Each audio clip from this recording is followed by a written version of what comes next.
And the issue is, how do you identify the psychopathic pretenders? And it's even worse now. And then make a barrier, right? Now, the right was calling for the left to do that for decades. Right. And they didn't, and they couldn't. And the left is not good at drawing barriers, partly temperamentally. The right is somewhat better, but there's no shortage of monstrosity there.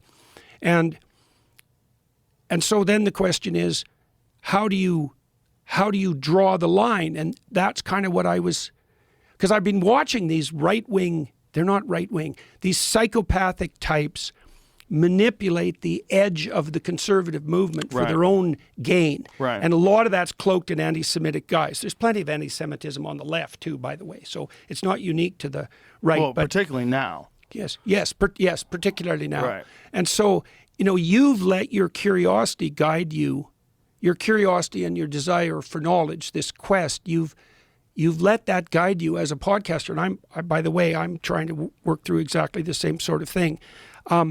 How do you know, given your radical increase in stature over the last 10 years, how do you know when your curiosity and even your skepticism about the fact that things aren't the way that people say they are, because that's certainly been demonstrated in the last 10 years, how should anyone decide what guardrails to put up? Like, what do you look for? Do you have a conceptual system worked out for that? Like, because what do you mean? In what way?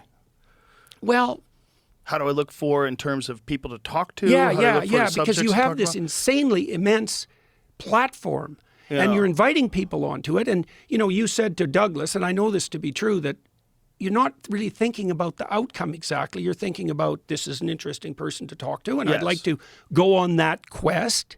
But then you have the additional conundrum. We're trying to work this out in the Daily Wire side of things too. Not to say that that's exactly the same situation. It's like, once you gain in reach and authority, then how do you know that? How do you take great care that the people you're talking to aren't, what would you say, eliciting or feeding a subculture, yeah, that's right, that hasn't got the proper aims?